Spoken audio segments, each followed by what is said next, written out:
Good morning, Master Reference Journal Altered Book Style people. It's Wednesday, March 16th, 2022, and you make a good point.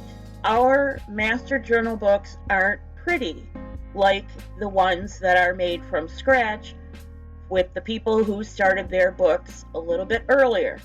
Let's fix that today. You've seen a couple of very long, for me, videos that have shown techniques that apply to both from scratch Master Reference Journal people and your own books. But the people who have started the Master Reference Journal from scratch have prettier books, and our books are not pretty yet. So today I'm going to show you some updates to our altered book. If you remember, I said I wanted to keep the title page because I'm going to put a book plate here.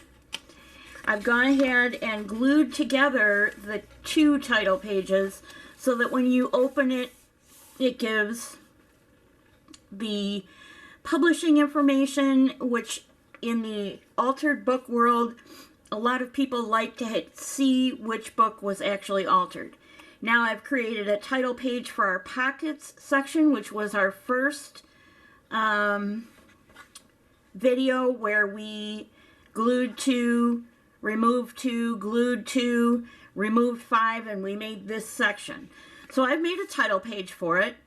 I drew out a pocket. It is not a pocket.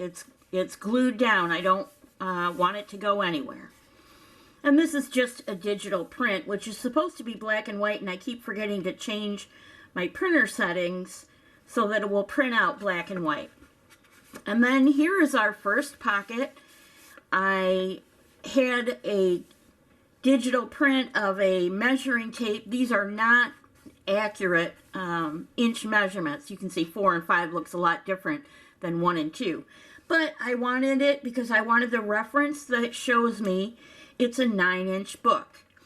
And then the type on this page, again, you know this book is, it's got some difficulties. So instead of what was on this page, I created this story. This is interaction between a man and a woman on this page. But I recreated the story by, giving him some flowers and maybe inviting her out for a hot chocolate. And then the pack that these washi stickers came in has little sayings. It's the old time garden pack, and it has little sayings in there. I think there's 1 or 2 on each page, and really all it is a product. It's that page, or not page, but that insert. Its really only function is to show you the collection name, but they didn't waste their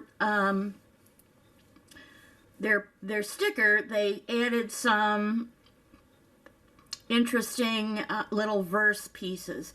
And then I stamped it. I used to do this all the time. Somewhere on a piece when I was finished with it, I stamp it with the date that I did it. And I've gotten out of the habit of doing that, and now I'm going to start that habit up again. Then the next page is our side pocket. Well, the next page might be the top pocket, but mine, since I went out of order, is the side pocket. And I thought that would be a good place for the model of the multi-pocket origami and then the folded piece that I did to show how it's folded. So if I ever have to demonstrate that again, it's all there together, and I might write something about origami, or maybe I'll put a haiku on this page. I don't know. So then, top pocket, and what I wanted to tell you was, I was having a terrible time on camera when I first did a flip through with you on these pockets. I could not find this notch. I couldn't tell if this was, now you're going to say to me, well, why not? The reason is they're stuffing it now, but when it was flat, I couldn't find this. And I was fumbling around trying to figure out where is the page. So I just took a strip of scrap. It's a photocopy of a masterboard I made and stuck it in there so I could find this thumb hole. And then edged it with a little bit of green. And then on this, the top pocket, I have not put anything back there. I slipped a piece of scrap in there, and I just edged the border so I would be able to find the thumb hole. Because when I'm doing these kinds of videos, I'm flipping through really fast, and I was just having a terrible time finding the thumb hole. So I don't know what I'm going to put in here yet, and it doesn't matter, you know, eventually I'll figure it out. And then our last set of pockets were the side tucks, and I made this sort of a spread. I might actually cover this page and this page with something else. But this is, if you happen to go back and see my using your printer episode, you'll know that I had a piece of this paper that was, it printed out purple because it was the end of my printer ink tanks.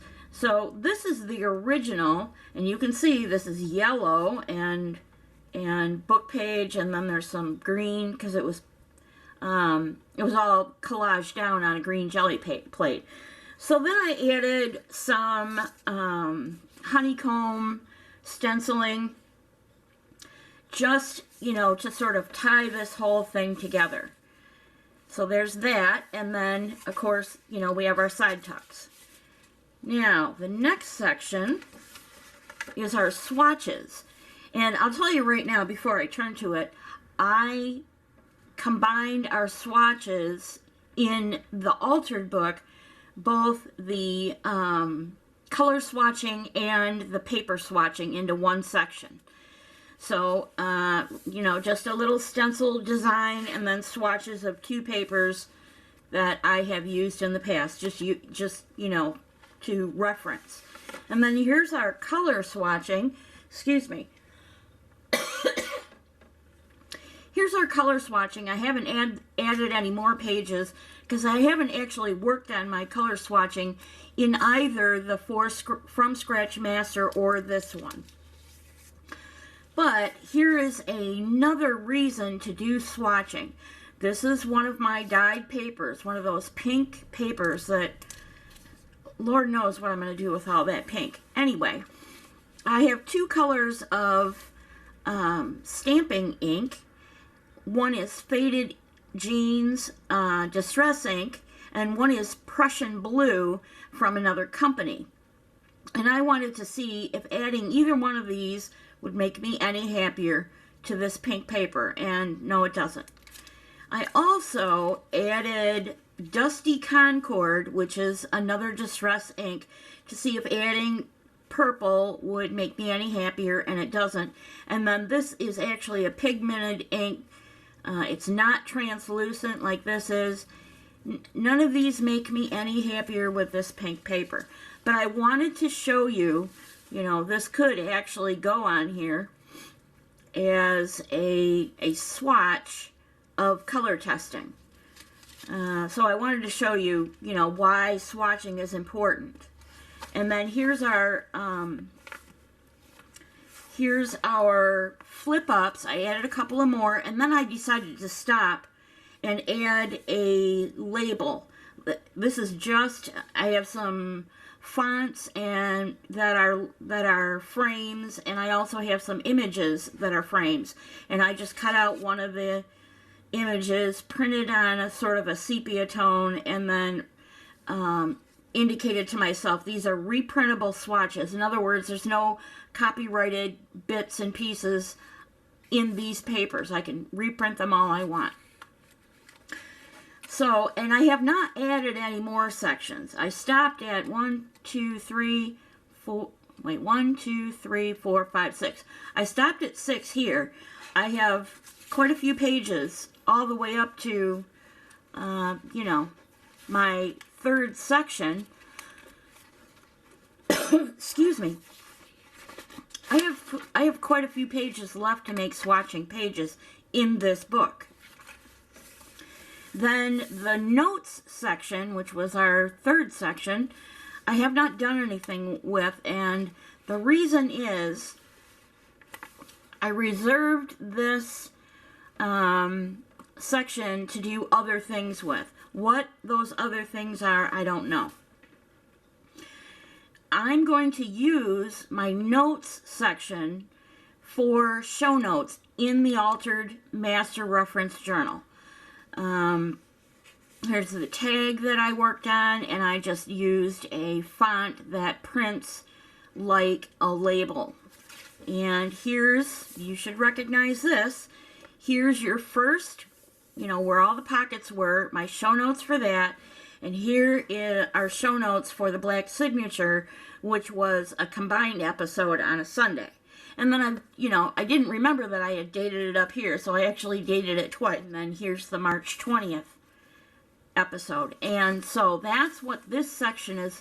This book is going to be for my show notes.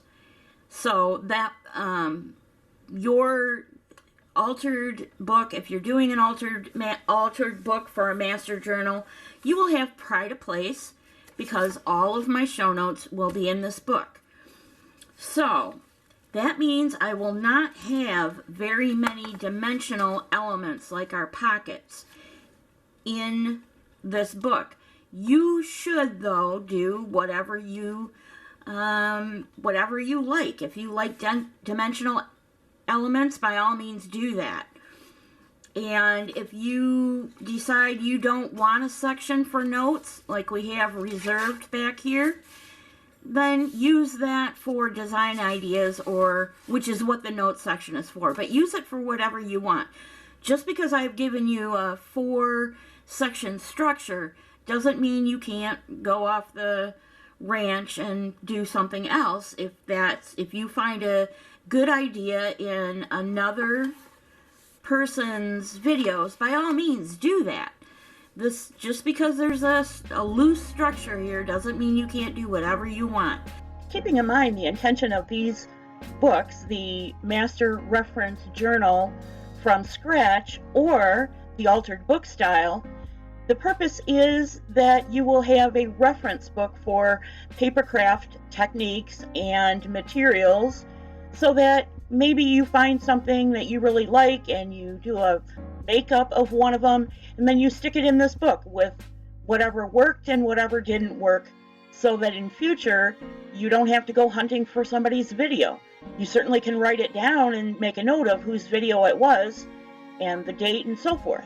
Now it's time for a little truth telling, and I have to tell on myself. I accidentally gave you guys, in this little flip through of where we are so far, a sneak preview of Sunday's Black Signature project.